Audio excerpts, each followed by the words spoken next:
Chers camarades, membres du groupe, suivez Morning Star et les honorables du groupe Parlement debout. Napesi bino mbote. Napesi mbote na oyo nyonso balandaka ngai na France, na Belgique, na Londres, Canada, États-Unis, Afrique du Sud, Angola, partout esika bozali. Napesi bino mbote. Nzambe apambola bino. Mais nazali na mawa ya kotala bibembe oyo ezali kocircule na ville de Lubumbashi. Ville natale, esika oyo nga na botama, esika oyo nga na kola, na Katanga. Nazali ko présenter mes condoléances na ba famille oyo nyonso babongisi bato na Katanga. Nasengi na Nzambe esprit na ye ezala na ba âme ya bato bakufi wana, bapema na kimia. Na koprofite na audio oyo message oyo na koloba ezokende tout droit et pas camarade Félix. Parmi vous, bozoko pekisanga la benye camarade. Je l'appelle camarade, c'est par respect. C'est parce que tous on a milité dans un même parti politique. Pour la kolongola complexe, il y a culte de personnalité dans un parti politique démocratique. Tobenga la kabiso nyusu ba camarade. Même ici en Afrique du Sud, na ANC tobenga la kabiso nyusu ba camarade. Mokonzi awa azarakati. Tobenga la kaba camarade. Quand je t'appelle camarade, c'est là où maintenant j'ai la force, j'ai la possibilité de vous parler certaines choses en face. En tant que camarade, membre du parti. Donc là, maintenant, j'enlève ignorance, où ils ont l'habitude, il y a des combattants, moussoussou. Ce qui est là, là, il y a camarade, ou hasard respect le chef de l'État. Non, il est chef de l'État, oui, mais il est camarade parce qu'on est dans les mêmes partis. Alors, je continue. Ce message, je l'adresse directement et pas naïf. Cher camarade Félix, message oyo na kopesa yo pe na kopesa na ba service na. Rappelez-vous na 2019. Kaka au prêté serment. Massacre et bandaka na Nord Kivu. Particulièrement na ville de Beni, Ituri, etc. Tomona bazali kokata bana mike mitu, basi bakokata mitu, mibale mitu, quartier mobimba bato baza ko déserté, bazali kokima, et massacre et kobaka makasi jusqu'à la naissance il y a M23-2 auto vivre les lots.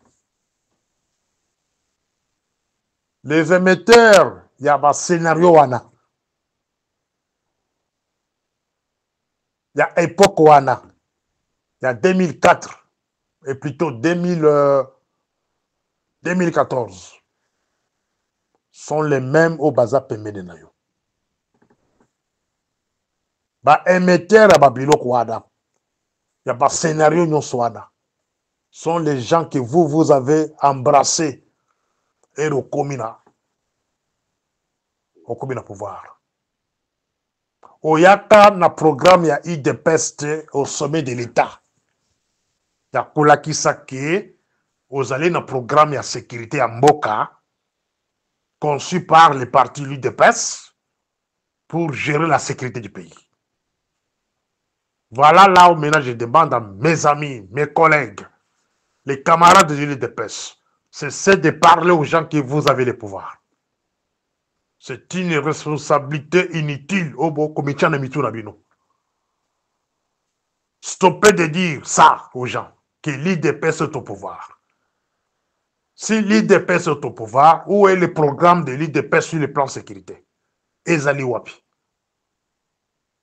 Massacre toko vivre le dans Mboka Oyo. Ça prouve que l'IDPS n'avait pas un programme conçu sur la sécurité du pays. Ezalité. Ce qui est Ezali Bola qui se biso yango. Et si vous acceptez que vous êtes au pouvoir, et acceptez aussi qu'un jour vous allez payer ce qui se passe aujourd'hui au pays. Bah, massacre, nous, c'est ça, nous, à niveau dans le nord Kivu, sud Kivu, donc ça va tomber sur les têtes des gens de l'IDPS. C'est horrible.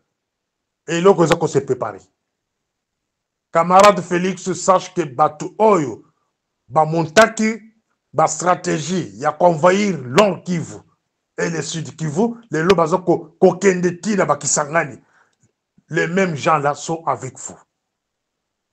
Bazali Moussikate. Les mêmes gens-là manipulent même votre épouse. So na comme na point, je pense que c'est ça la qu'on passe. Mais limbisa. C'est dans les cadres, il y a Kulinga Mboka. Là, Kulinga Yomoko. C'est dans les cadres, Kulinga Bande Kolanga Congolais, en général, en particulier mes frères Rouba. Pour un sort, eux, les a réservés sur eux. Parmi eux, dont 99% sont des innocents.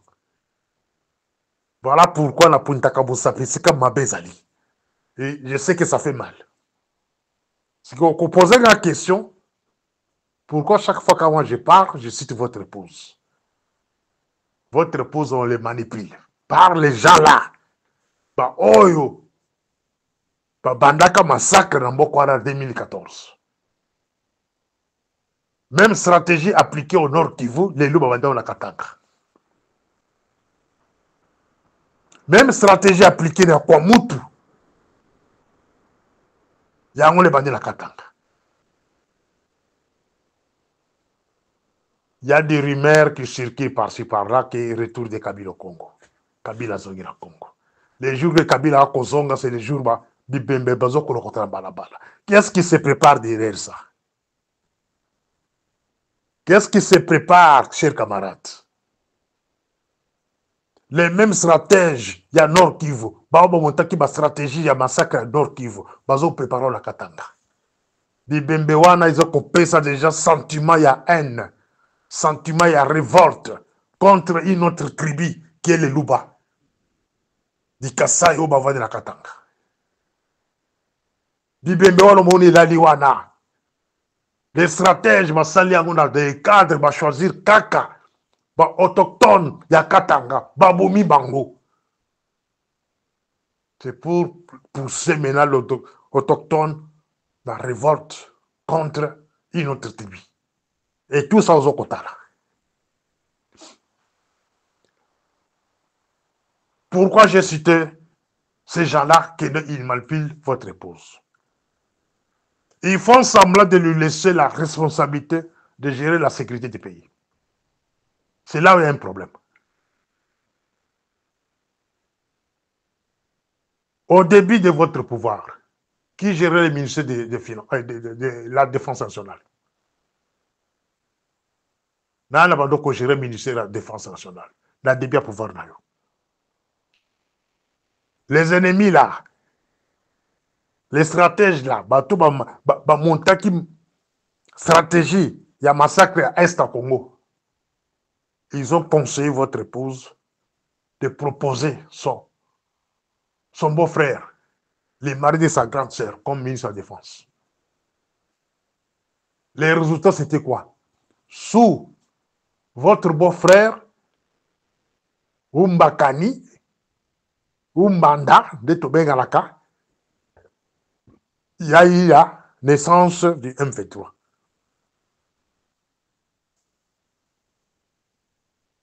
Tosuki Wanate, a eu grand frère Remosus à Kenya. Parce que le Belaka Biloko na Katia ba audio belé. Sous grand frère na Katia Kenya, Congo continue à y assez. Ba Kenya ba yeda minduki na Est à Congo, ba tiki yango ba zongi pa na bango. Ba tiki quelques officiers mercenaires Kenya na Katia Est à Congo.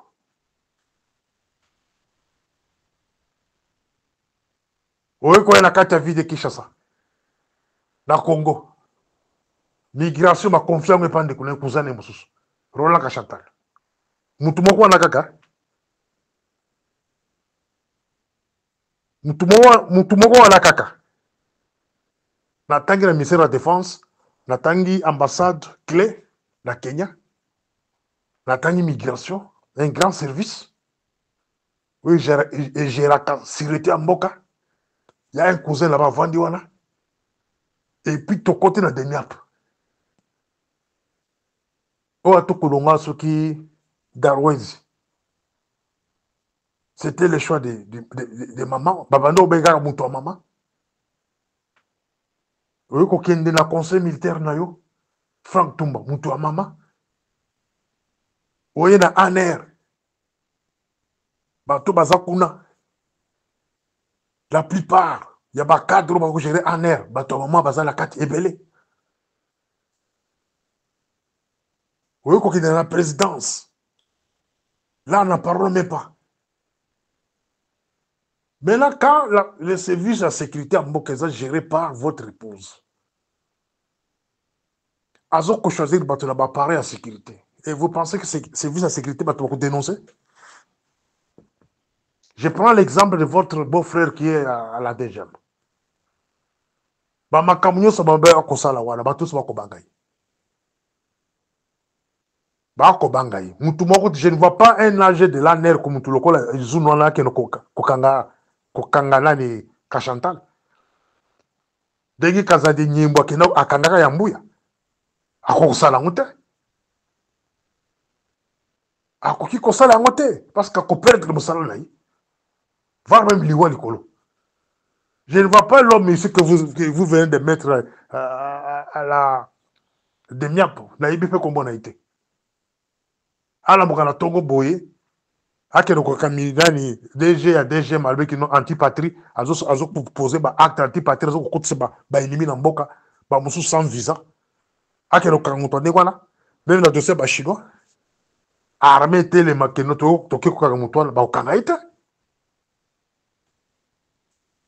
C'est ce que j'ai toujours appelé la fragilisation des services de l'État. Fragilisation.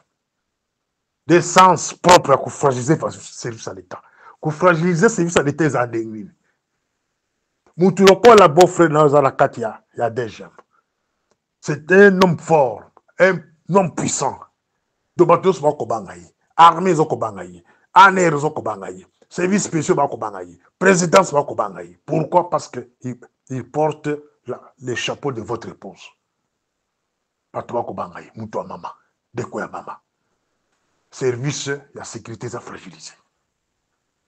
Même s'ils ont dit une bonne information, il y a coupé ça, il y a coupé ça, parce que j'ai un franc-parler, cher camarade Félix. Ceux qui gagnent la lobby, ils sont comme le côté, ils gagnent la flatte à cailloté. Ceux qui ont la flatte, il faut aller à mon nayo, la flatte dans les sakalate. Mais na boyi, ko flatte yo. Retirer service de la sécurité de ma boca mon sinayo. Et vous verrez que Mboki Akusala bien. Et là, quand on s'est préparé la Katanga, ne confondez pas Katanga dans Sud Kivu, dans Nord Kivu. Les Katangais sont encore vivants. Les fils des Katanga sont encore vivants. Et ils aiment leur pays. Et Balingi peut province la Bango. Bango, pour comparer Bango na Rwandais, plutôt, pour comparer Bango na Bato Est. Bato Est, ba Mitika. Mboka na bango ba Rwandais bazu yango. Bato a Est ba Mitika. Ba Rwandais ba vandi na bango bazu bikola mboka na bango. Mais là Katanga ce n'est pas le cas. Katanga quand on va à Mouloubakat, on va à Mouloubakat. Quand on regarde un Tchoko, c'est un Tchoko. On regarde un Round. Et bazala ba chef coutumier na bango. Jamais au moins na mutumoko bo un Rwanda ou na Rwanda eko vanda na Katanga a lobi ke raza Mouloubakat ba to ba dimier.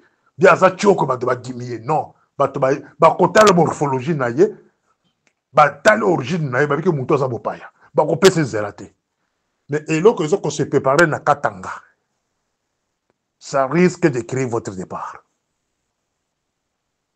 et qu'on crée des parts. Pour la deuxième audio. Morning Star. Je disais que eloko ezoko se préparer na Katanga, ça peut occasionner le départ du camarade Félix. Eloko oyo ezoko se préparer na Katanga. Nazoko répéter. Et koki ko créer départ naï. Comment et koki ko créer départ naï. Les émetteurs en scène, il y a une stratégie wana bona na Nord Kivu, Sud Kivu, Kisangani, kwa mutu na bandundu kuna tina ba Congo. Ba bandi, ba blague na ba na kata ville de Lubumbashi. Et batouana, ba ibi, faiblesse, il y a ba Congolais. Les Congolais, c'est la division. Faiblesse na biso. Donc, ba vara biso et pas batouala, ba Rwandais wala. Ça partit de la division. Les Rwandais, ils ont réussi à maîtriser la société civile sur l'Italie de la République. Ça, je dois répéter ça tous les jours. La société civile, bangonde va accompagner la population. La société civile, bangonde va accompagner la service de sécurité. Les organisations des droits de l'homme, la même chose. Mais tala biloko bibalona, depuis l'arrivée des camarades de Félix, baboma yango. Alors, ils ont compris que non, maintenant, ils peuvent diviser ces gens-ci. Yango mona bakenda la Kasai, beaucoup de Kasai na kati ya Lubumbashi. Et parmi les Kasai, va former quelques-uns. Baba nous composer acte beaucoup, il y a provocation contre les Katangi. Ce n'est pas tous les Kassaïens ou ça pour les réseaux sociaux. Non. Là, on ne battait pas ça Kassaïens.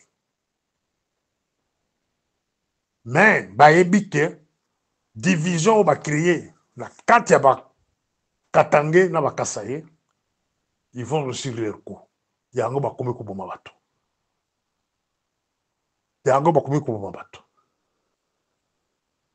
Maintenant, si vous osez d'envoyer des gens pour aller arrêter Kabila, si Reba Kabila zala kashamata ne na yoki yango, si vous osez botindi kaka bato bakeno kokangaye, la population katangaise écoutez le banc.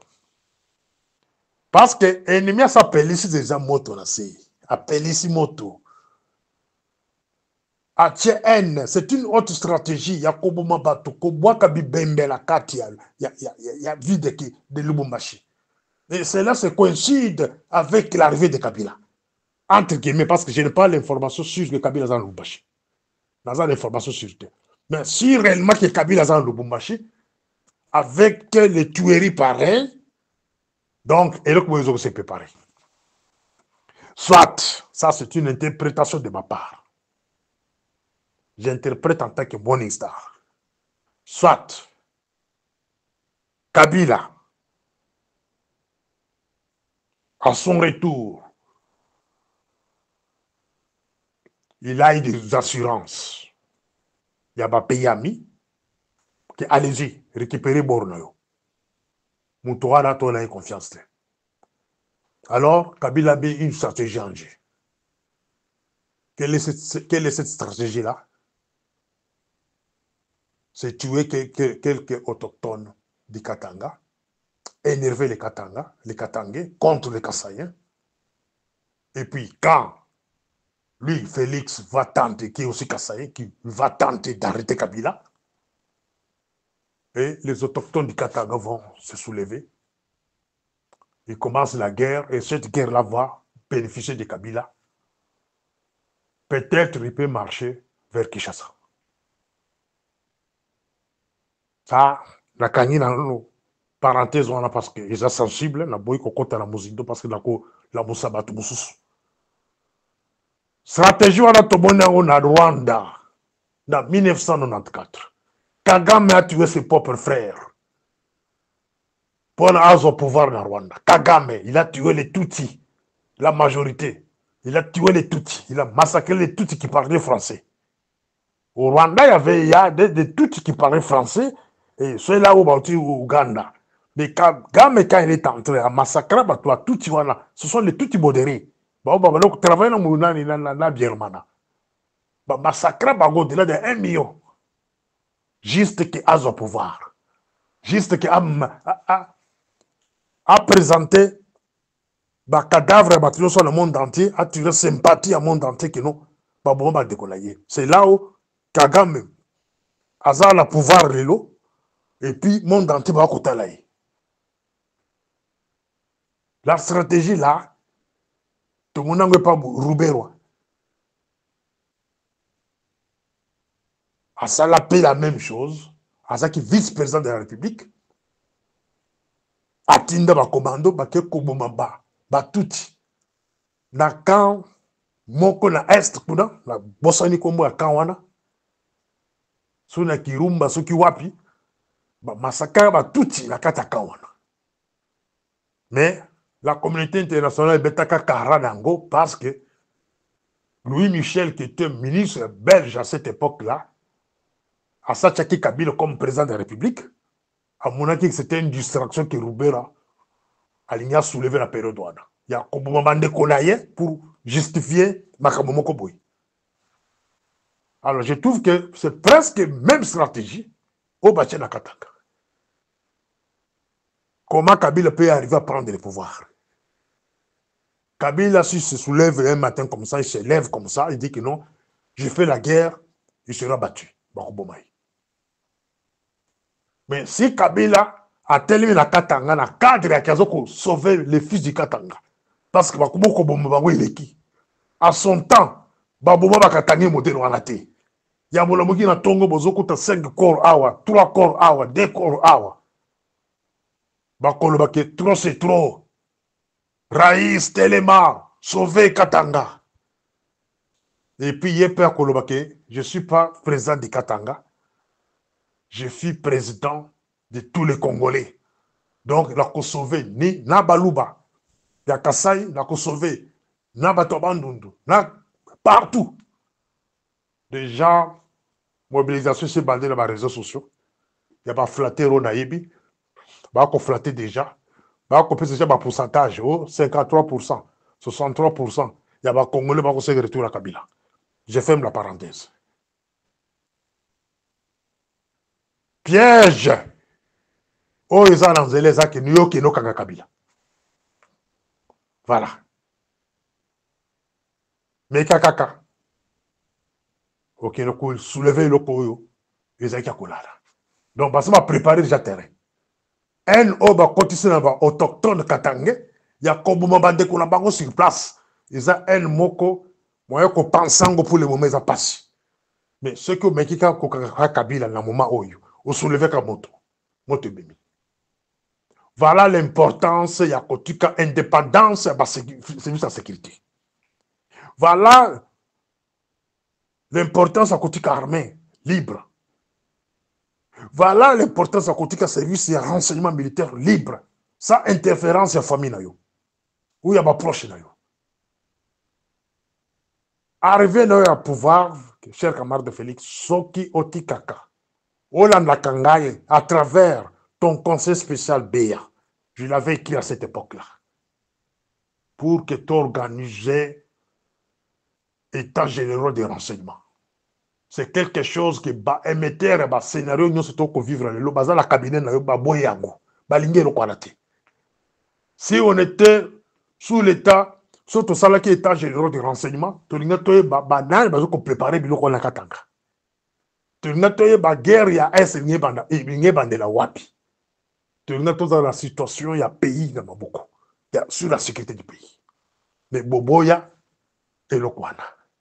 Je suis allé encore très loin. Dernièrement, je t'ai parlé de la conférence nationale souveraine. Comme en 1992, 90-92. Organiser une conférence nationale souveraine, Sangisa Mwana Nyoso Congo autour de la table. Toloba, Toé la Kanini, pourquoi Tozoko Bunda? Pourquoi les choses ne marchent pas? Tobongi Samboka. Batu Oyo. Oyo yebi les rebelles qui no kozwa au vendre la bana ba cabinet na yo ba boyi na ba cousin na bango ba boyi no kwana Mais qui va payer les prix? C'est bien vous. La famille. C'est bien vous. Soit qui habitez Kakabato, la ville de Kinshasa. Vous n'aurez aucune protection. Quand bato na yo mona butu mo ba ko peso ba bisele le wala ba yaka ko miribira na matoyo na yo ko vendre le na ba table na butu mo mena ba masanga. Ce sont les mêmes qui vont vous faire arrêter. Je vais te parler riche à bateau au vendre la banque. Avant de clôturer audio. Bisele le bateki puis à pétrole. Yo qui est la Qatar, au lingo revendre même puis na ba qatarien. Au Seigneur Beya, votre conseil spécial. À ça l'enquête.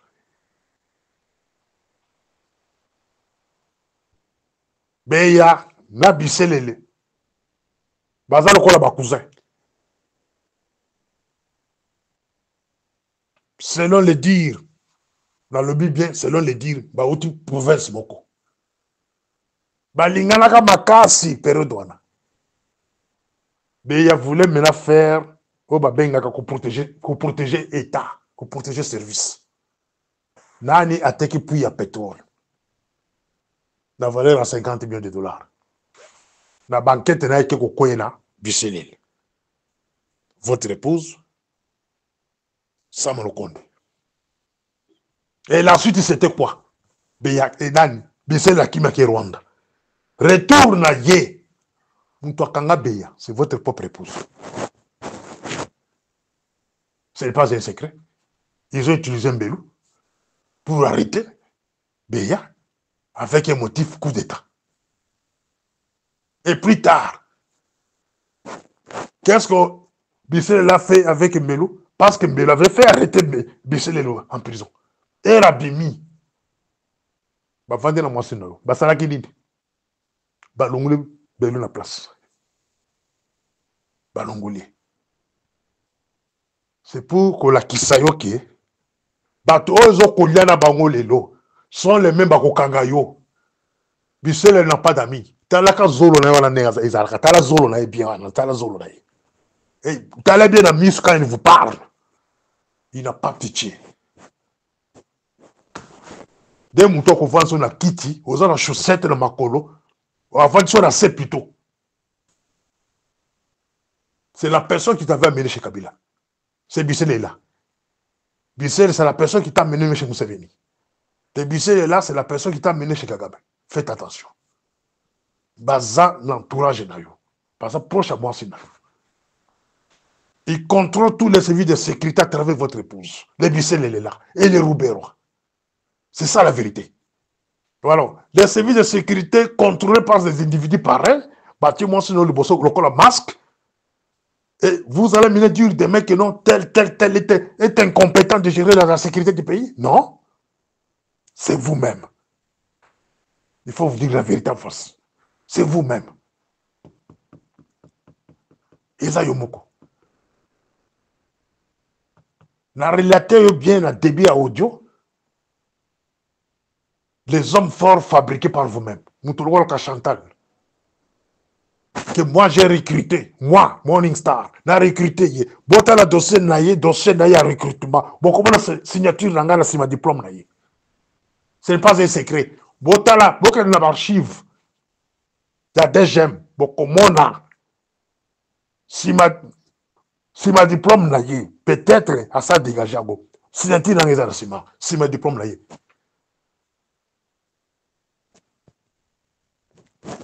Le homme fort, Aza craint partout. Même chef d'état-major à Kobangaï. Chef d'état-major de l'armée à Kobangaï. Des bateaux à Kobalokayo, Kobalolo un jour en Boka, l'ambassade de coup d'état. Il y a propre. Bateau y a tonga la pongi. Au lali. Na tomba, ba annoncer que non, aux la combat, on tout est là au pouvoir. Yo boko so le bas que non, aux autres qu'on préfère que moi ça remplacer yo. Au loba bongo, na goma. Dans Top Congo. L'archive est allée. Au Lobake, après, moi, s'il faut remplacer. Quelle est cette femme-là? Votre épouse. Parce que quand nous mesurons l'ambition dans la prise d'armes, na kananga tomoni na armée soki na kati armée aza ba officier militaire ebele ba oyo ye moko parrainé et vous allez dire que l'armée est faible pendant que votre propre épouse manipule l'armée sous couverture ya batono oyebi la carte à présidence c'est la même chose ok na en air n'en parlons même pas elle est partout ambition wana ça ne te dit pas quelque chose soit c'est votre plan après yo moi c'est la remplacer yo mais c'est ce qui se fera jamais du vivant na biso moi c'est la route que vous appelez ça Bokonat ça on peut pallier et mais tokotika ngote. Alors pour clôturer convoquer les dialogues la conférence nationale souveraine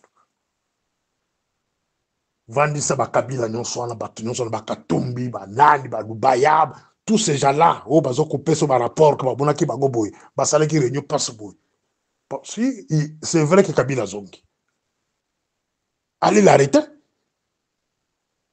il est là semble-t-il mais moi je vais vous conseiller qu'on s'en aille wanati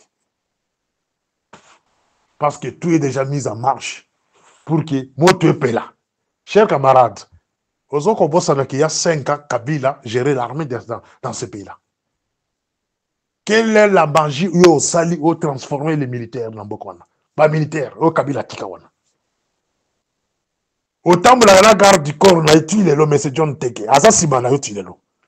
Magie dit nos sali pour transformer Moutouana comme Moutounayo.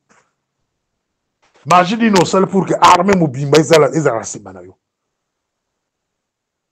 Tindana na ba service il y a un air, hein? Na de miap. Va sonder état d'esprit à ma militaire. Va sonder état d'esprit à la population. En commençant par la vie de Kinshasa, va quitter Kassai et puis va quitter Katanga. Et puis passer le rapport général. Dans le bien, hein? Va ça les là-haut, va bengi état d'esprit. Va tu as service, va y aller le état d'esprit là qui se dit en sécurité. Ça signifie quoi? Et puis, ça va payer ce rapport sur l'état d'esprit. Il y a population, il y a ville où il y a d'abord Kinshasa. Et puis, Katanga, de Kassai, partout. Dès ce qu'on a décidé que nous Kabila. Ce que nous avons constaté que nous Kangaye, bateau, on va continuer à bayebi, le pourquoi. Parce que vraiment Kabila est au Congo, Azalek na ba pays nyonso awa, atamboli partout na ba pays nyonso d'Afrique. Assurance ni nazui na bateau. Assurance ni nazui. Donc, les qui s'attendent à bisser dans les réseaux sociaux, mingi. Parfois, c'est créer des ennemis inutiles. Mais pour l'amour du Congo, je dois parler. Pour l'amour de mes frères, quand il n'est pas battu, qui va exterminer la Koloba. La collection monde entier que nous sommes des innocents. Le problème, c'est lui-même, camarade Félix. Le problème, c'est lui-même. Il a confié les services de sécurité entre les mains de sa femme, entre les mains de ses proches, entre les mains des rebelles, du RCD. Et maintenant, il va accuser les autres que non, voilà, Bazoko Sala Moussalate. Armée, ils ont Sala Moussalate dans le sens. Armée. Pendant que, oh, tu es Simanayo, on a ceux qui Frank Tumba. Bako Bengi Moutou Mama. Azoko Sala triage à Batouya Lingi. Batou, oh, l'obiso Balingi, bêti sifflé. Que Boba de Samouton, la Bassayango. Frank Tumba. Maintenant, vous allez dire que l'armée était compétente, quoi. Voilà dans le troisième audio. Morning Star. Armée, ils sont incompétents. Armée na biso. Armée, ils ont bateau, ils sont capables de Kubunda. Mais les lois sont besoin d'accuser Bango que non. Il y a des complices parmi eux. Bazali Makasite, Bazaba incompétent, Bazaba Boy. Non. Au coquille qu'on changeait Bango, au coquille qu'on changeait chef d'état-major les lots. Au changer chef à renseignement militaire les lots. Aux Zimu, au Tchiboussous. Cette situation va continuer. Pourquoi? C'est parce que les mêmes gens au débarqué Bango na pouvoir, Bazaka Pemine na yo. les mêmes conseillers au bandaka na bango en 2019 ti lelo baza pembeni na yo okoki kokenda ta na lola okotrie baange oye na bango na se otie bango na baposte clé eloko moko te. C'est que je parle et j'assume parce que je suis sûr que certains ere kokoma na kati ya kana yo bato ya kolingana bato ya kolingana na bande koloba depuis mois de février 2019 ozwi pouvoir en janvier 2019 na kobo koloba. Et beaucoup de gens me reprochaient, c'est quoi ça? C'est ton frère. Pourquoi ne pas l'approcher au salarié? Non, cher camarade. Moi, mon problème est que service de sécurité en Moka, ils ont confié le bateau. Oh, baza habilité pour ça la goté. Voilà mon problème avec vous. Soit qui quand la monique au lâché, ou comment tu as service de sécurité, d'abord principe d'ango, parce que Moka nyonso, ils sont gérés par les services de sécurité. Militaires tout comme civils. Et puis appuyés par le Parlement. Non, justice. Voilà. Biloko mine wana soki eza respecté te donc moko eza kokufa. Et pourquoi le procureur est silencieux? Le procureur général. Soki ponde. Ponde n'est pas Moulouba. Pourquoi il est mioué? Il protège Kitinaye. À Kotika, là, jamais qu'on lance un mandat d'arrêt sur un directeur général, ou bien un AG, ou bien un chef d'état-major, ou bien un conseil à la présidence pour la trahison. Pourquoi? Trafic d'influence. Azoko Banga. Pour perdre Kitinaye. Mais il est prêt que Congo et Bunga. Procureur général. Batanga Bango.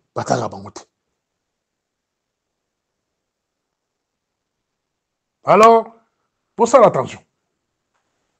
Et le cause qu'on s'est préparé dans Mbokawana, c'est grave. Même situation Badana Kobutu. Échoué parce que tout ça qui manquait. Ça a échoué. Et comment tu n'en sais? Et qui était dans Congo? Dans l'Équateur. Donc, de votre règne, en tant que président de la République, insécurité épilie partout. Chers camarades, et là qui s'est né. Là, peut être exemple, le premier mandat, vous changez 4 fois le ministre de l'Intérieur. Et tigala ko samna mukilo tozalité. 4 ministres de l'Intérieur. Ministre de l'Intérieur, c'est la sécurité nationale. Et surtout ça l'évaluation. Au contraire, chaque fois quand tu changes un ministre de l'Intérieur, l'insécurité se combat. Par rapport au Yazaki Liboso. Mais est-ce que vous savez l'évaluation et puis vous vendez à Kalaba tout dans vous savez quand même évaluation mobile. Pourquoi on a fait partir Kankonde quand on met Asselo, insécurité bâtie. Asselo quitte, c'est Casa de Peter qui prend. En tout cas, là, on n'en parle même pas. Insécurité bâtie. Casa de Alunga, Otia, Jacques Chaban, là, Kolobate, Bakuboma, Bakuluna, Bakubo, tout la ville. Insécurité partout. La ministère de la Défense. Dans le mandat de Kakamoko, plus il en est, on change 3 ministres de la Défense. Et ça l'a maté. Jibe ka banda Zalkiwana, banda nayo, règne nae, rébellion botami. Vous voyez qu'on master non Jean-Pierre Mbemba, wana kolobate ba localité de ce basui. Vous voyez qu'on zosko mususuzani, moi j'invite au Tchewana. Wana ndazo konsala ke bazo tiso ba Goma, ti ba Kisangani, et puis Katanga pepe la moto. C'est quoi, à quoi, et là, ils nous ont gagné pour changer bâtiment sol. Tu vois qu'il y a la sécurité civile et militaire. Vous changez 4 fois AG. Il y a un air. Vous changez Kalev avec espoir que non, les choses peuvent marcher. Kalev va être accusé que c'est un kabyliste. Toutes les informations Kabila Baroukouzoyamo. Accueilli. Mais quand Kalev est parti, l'information nyonso, la lettre de son comment, avec comme la destination, c'est bien les réseaux sociaux. Mais Kalev n'était plus âgé de l'année. Est-ce que ça l'évaluation sur ce point-là? Il y a Koyeba. Quand j'ai fait partie Kalev, est-ce qu'il y a un changement? Après Kalev, il zoom 1. Quelques jours après, il y a Belou. Et le gouvernement change. Belou est venu à Yakina moto mokoboy.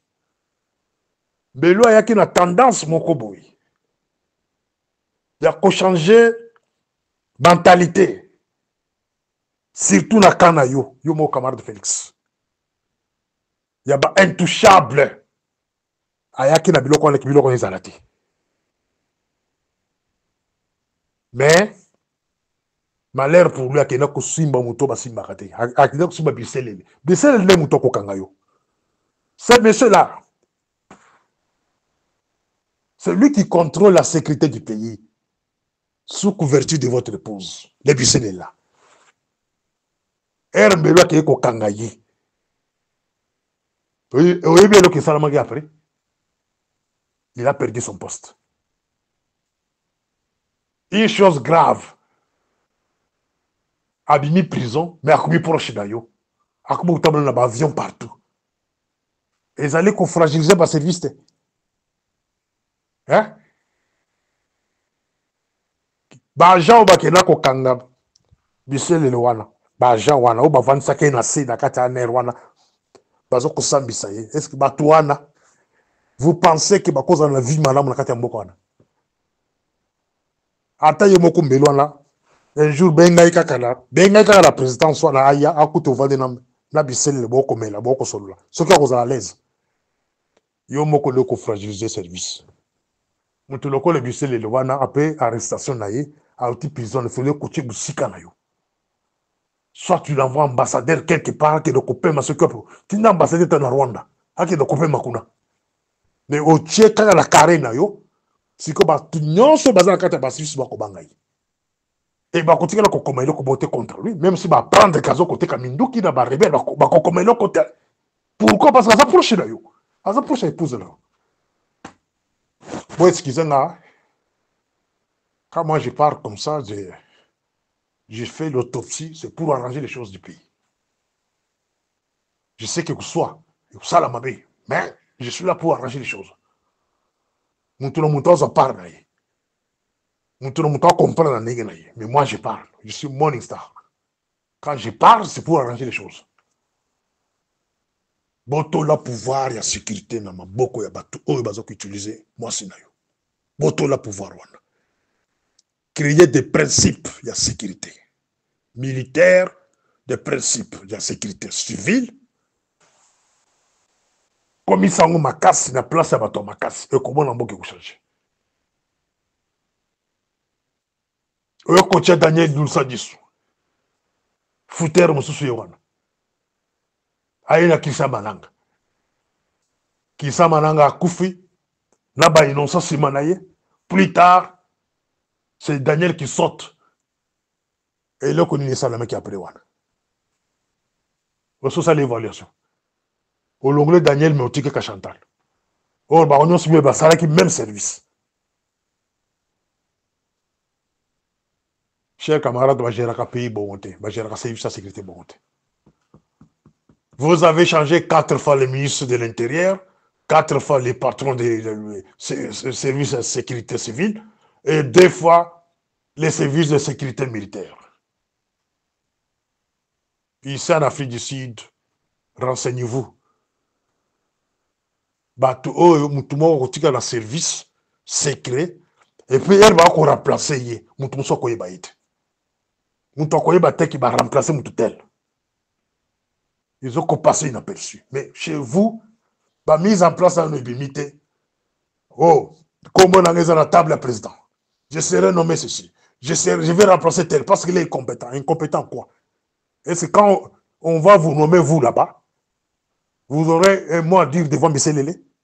Nous avons comme il y a mon conseiller moko. azokominimira lito ya moko ya ye mwasa mokonzi bazali konome bato na baposte clé babatami bazotinda bato na bango. Et vous allez nous parler que vous avez la sécurité. Et c'est vous maintenant les gens de l'IDPS que je m'adresse. Est-ce que vous avez les pays, vous avez les pouvoirs en main? Est-ce que vous contrôlez ce pouvoir-là? Est-ce que c'est les de l'IDPS? Est-ce que la première dame est de l'IDPS?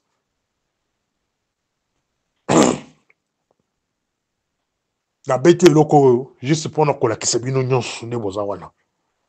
Et si comme ma bezo uta. Et si comme ma bezo uta. Avant de pointer misapi sur tel. Bon ça l'évaluation sécuritaire mboka la bino depuis 2019. Boyambaka banani et puis bozana banani. Les mêmes gens qui camarades avaient ramassé en 2019 sont les mêmes gens qui sont autour de lui jusqu'à aujourd'hui. Même s'il arrivait à changer tout le monde, des appareils, de l'armée, de la sécurité civile, migration, police. Mais tant que Azak a les mêmes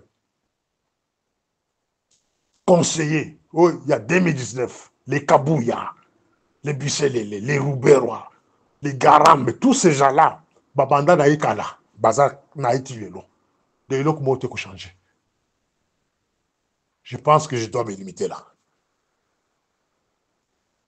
Alors, concert sous Kaizake, Kabila, Joseph, Yokanga bien. Je pense que voir Oyoyo Kakango par hasard. Nara matulanga mususu pembe na yo, ba ibi saga ke Oyo Kakanga parfois. Ulanda Kabila unalobaka. Concert na kopesa yo, Joie filmé, il y a Côte d'Ivoire. Oui, bien, c'était Robert Gay. Robert Gay, fille général, il y a Côte d'Ivoire. À un moment donné, il était président de la République. Oui, comment il est mort?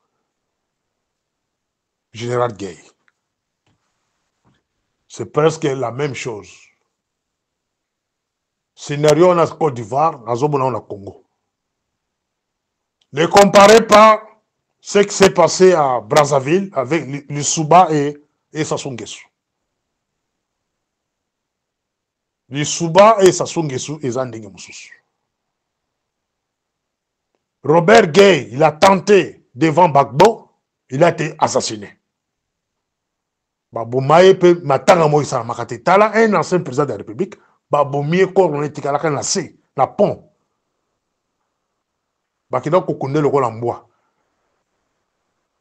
La Kosenga Nayo, tout ce que on vous a raconté ou soit on vous a demandé de faire, qu'on ça la voté. Parce que vous serez tués. Les Rwandais cherchent le sang dans Mbokawana. Il faut pas que pour qu'il y ait un désordre généralisé. On va régner le désordre.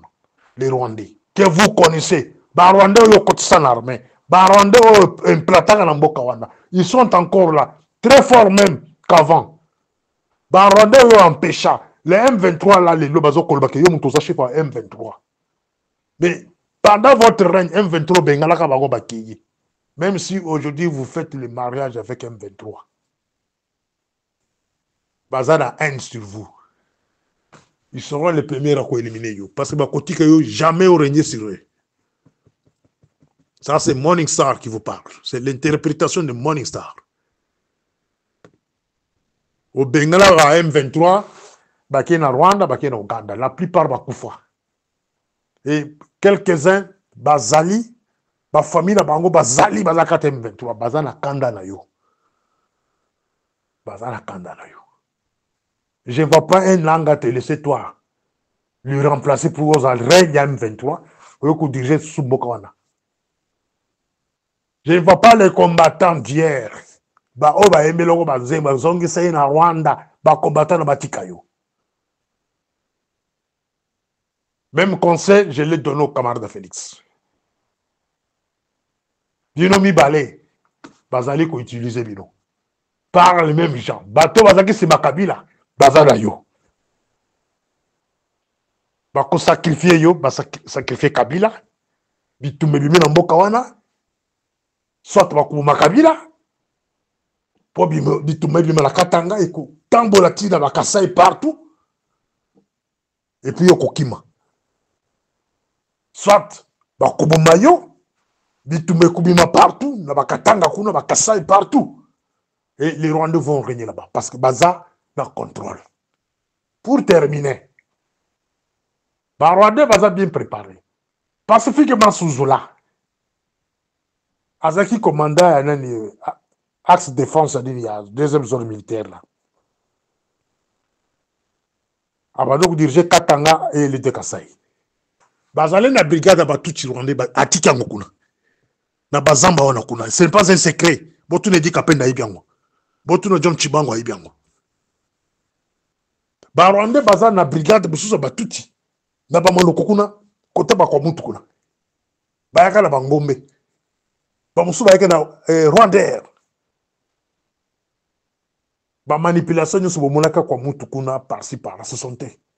Ils manipulent les Congolais entre eux bazo kubomana. Ba tribu. Même manipulation yango ils déjà Katanga. Ezaki na ba Congo, eza partout. Les Rwandais si ba cercler Congo, ils sont partout. Jean-Marc Kabunda va bakanga yaki de prison. Ba komelaka lettre et razaki na parlement que les tout Rwandais baza la Luisa. Alors, na pese lo ko aller camarade Félix Ayebi aza ba service sur pese ba information. Ces gens-là entourent les gens, basi ba entourer Congo. Bazo kozela kaka mutumune na kufa. Moto epela bango ba régner sur nous. To comme le colonel na Haïti. Mutuna moto ba luka pa akima luka place ko kuvana ko kima. Je ne vois pas un Congolais ou bien un parti politique à côté dans moment là pour organiser bateau. Non, bah on peut organiser des autres bandes. C'est le souhait des Américains, c'est le souhait des Français, c'est le souhait des Britanniques qui est un chaos total. Et richesse à Mokal va copier pendant 50 ans, 100 ans. Et cette génération n'existera jamais. Voilà. C'était mon histoire.